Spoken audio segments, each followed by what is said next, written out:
Titane, new French film directed by Julia Ducournau, starring Agathe Roussel and Vincent Lindon. It won Cannes this year and is going to also be France's official submission for the Oscars. It was received extremely positively by critics, much like Ducournau's previous movie, Raw, which I have also seen but didn't gush over just as much. I thought it was okay, but by comparison, Titane was something I enjoyed far more.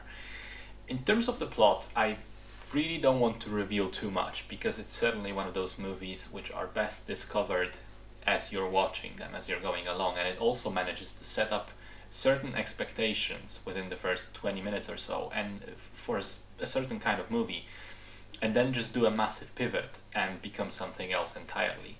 So, just as an outline, the movie follows a dancer named Alexia who gets herself into trouble and has to escape from authorities by hiding her identity, which then leads to her impersonating a boy that went missing years ago and is now an adult, and hoping that his father will fall for the trick. He'll believe that in the absence that the boy has changed so much, and so, you know.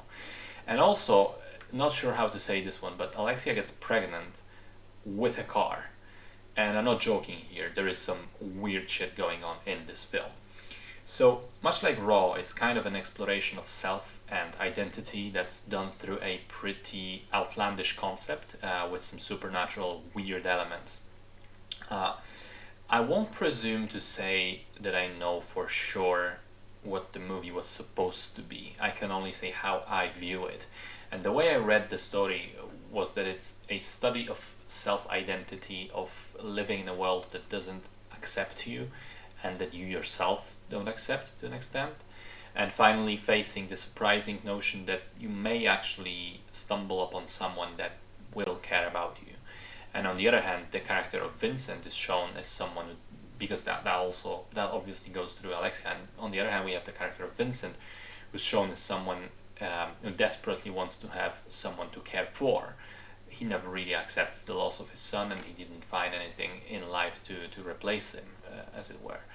I think Alexia is also interestingly drawn as a character because in the opening act she's painted basically as a villain, but later on we come to understand her more, to understand that she sometimes behaves like a hunted animal because she feels like a hunted animal all the time.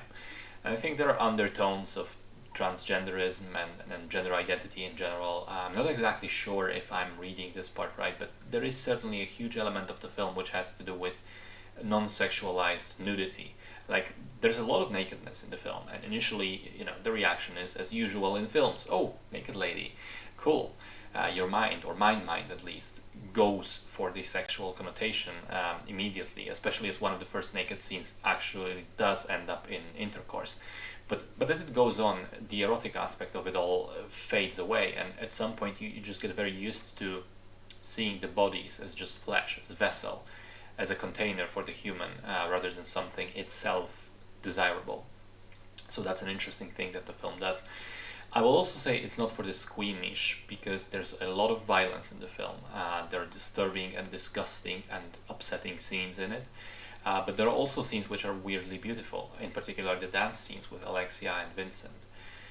On the whole, I enjoyed this film a lot, and as I was watching it, I thought to myself, well, this is very engaging, but I also can't think of a way to recommend it to wider audiences because I feel many, many people would look at this film and say it's incomprehensible, it's pretentious.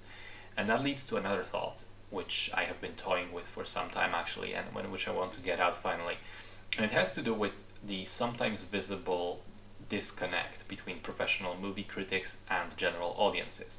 Very often there are movies that are liked by one of those groups, but not the other. And regular folk tend to sometimes say that, oh, critics didn't like this movie because they're pretentious for the sake of being pretentious, they just like feeling better and so on, and that's why they score their artsy movies higher even when they're not so good.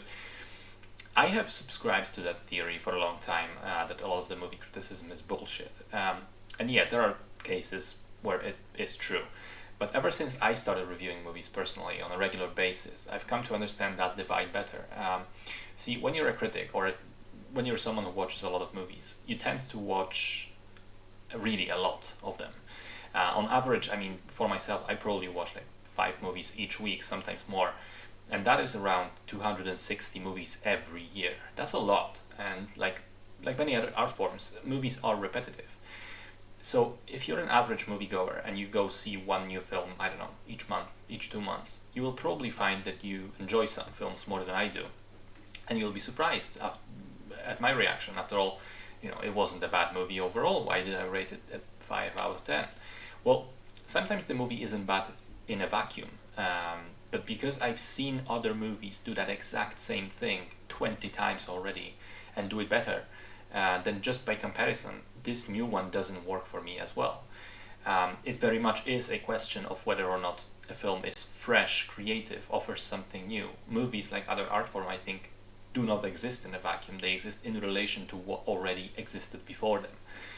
And so, by extension of that principle, movie critics will often enjoy movies that seem weird, difficult, very artsy, very kind of hard to approach, because they get bonus points for originality. Because you're really happy to finally see something that genuinely surprises you, takes you on a journey, even if it is imperfect.